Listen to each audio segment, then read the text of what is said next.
The airplane, symbol of our mastery of the skies, is spanning oceans and continents in ever-dwindling hours, bringing new hope to the people of the world, new horizons to industry, and new careers to youth.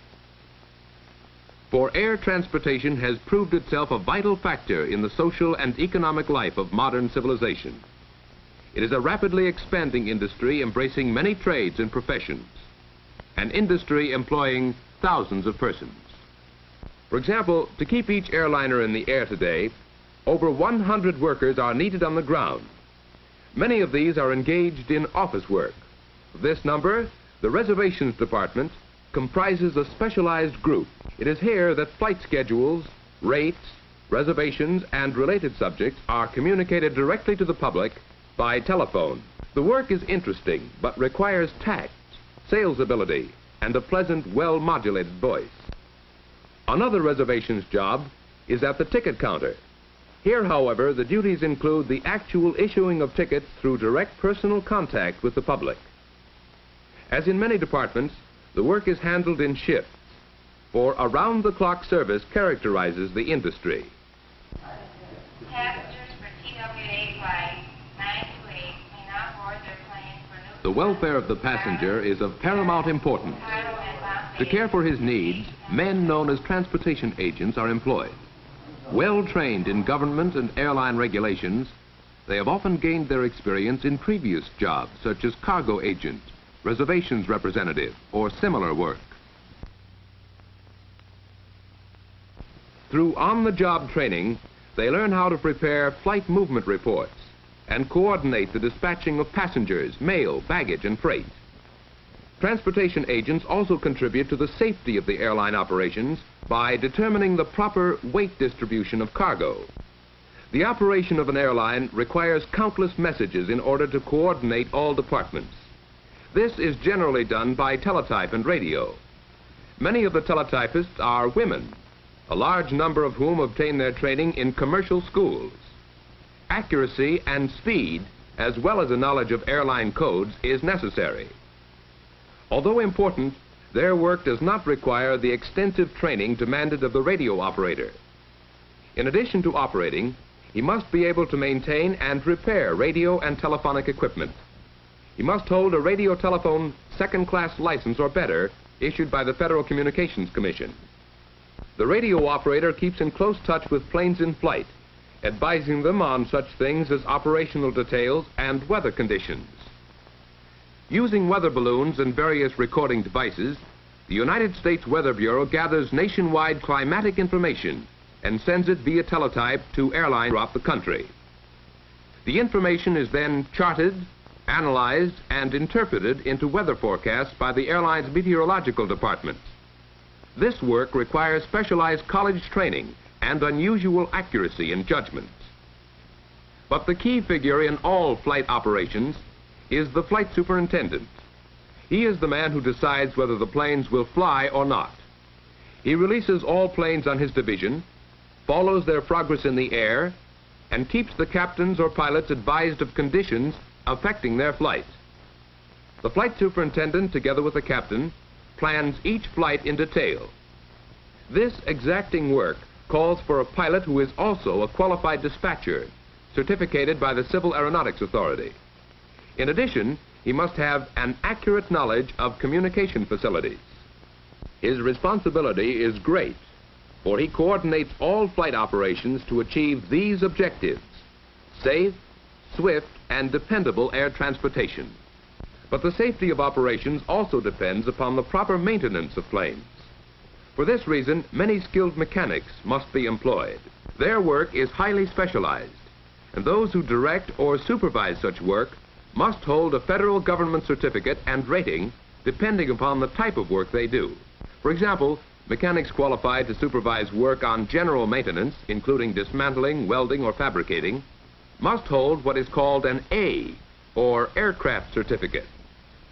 Others, who supervise and approve engine work only, are required by the Civil Aeronautics Authority to hold an E, or engine certificate. But no matter what their chosen field may be, regular apprenticeship courses or equivalent technical schooling is required. However, planes need more than mechanical attention, for they must also be washed, cleaned, and polished. This general utility work calls for no special training and is done by fleet service helpers. Thus, only through regular and thorough maintenance can the airlines provide the service and schedules upon which the passengers depend. The arrival and departure of planes is regulated by dispatchers in the control tower. These men serve as traffic coordinators, keeping congestion at the field to a minimum. They are employed by the federal or local government and must hold a certificate which signifies their knowledge of air traffic regulations. For those young men who enjoy working out of doors in all kinds of weather, there are opportunities as ground crew members.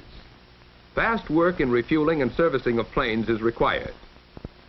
Ground crewmen, as well as cargo handlers, need little training, but should be able to maintain simple records. Cargo handlers must know how to load cargo properly, according to its destination. In other words, what comes out first should be loaded last. Yes, there are many workers essential to air transportation, but throughout this number, the flying crew is perhaps the most colorful group of all. An important and familiar part of this crew is the smiling hostess or stewardess, who anticipates the needs of every passenger. A hostess must be a person of charm as well as capability. To qualify on most airlines, she must be healthy, single, and between the ages of 21 and 28. She must be between 5 feet 2 and 5 feet 6 inches in height and of normal weight. Girls who are accepted receive special training in the rudiments of flight regulations, air routes, meteorology, and aeronautics. To be eligible, at least 1 year of college or 3 years of equivalent business experience is necessary. A knowledge of foreign languages is becoming a definite asset with increasing worldwide air routes. When the passengers are aboard, the ground crewmen clear away all service equipment in preparation for the takeoff. One by one, the huge engines roar into action as another giant of the air prepares to thunder down the runway. Many workers in all kinds of jobs have coordinated their efforts to make this flight possible. But without the skill and knowledge of the pilots, the plane would never leave the ground. These men with wings represent but a small number of all airline employees. Their qualifications are high. Perfect health is essential. They must have hundreds of hours in the air and an intimate knowledge of aeronautics and related subjects. The competition for this work is extremely keen, and only those with unusual ability and experience can expect to find employment. The majority of job opportunities are to be found in airline passenger service.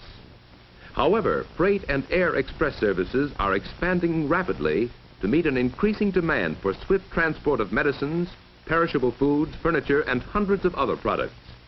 And in the future, this branch of air transportation will offer employment possibilities for pilots, as well as many others. But opportunities in air transportation are not restricted to large airline organizations. Many small companies and individuals maintain private planes, providing transportation or feeder service between local points. In work such as this, there are jobs for pilots, field managers and airport engineers, mechanics and helpers, CAA control tower operators, link trainer instructors, flight instructors, and many others. But the need of training and education for the better positions and higher paying jobs cannot be overemphasized. Colleges and specialized schools throughout the country maintain facilities for teaching different phases of air transportation. The armed forces offer exceptional opportunities for young men to acquire skill and experience in many aviation jobs. Technical books, trade magazines, and government publications provide current information and trends in air transportation. And airlines from coast to coast maintain training programs for all types of work vital to this expanding industry. But obtaining employment will not be easy. Competition for jobs is great, and the total number employed is comparatively small. However, the industry makes up for this by the variety of jobs it offers. Individual qualifications are a deciding factor. And if you want to learn and earn your living in a youthful and romantic industry, air transportation presents a challenge and an opportunity for your life work.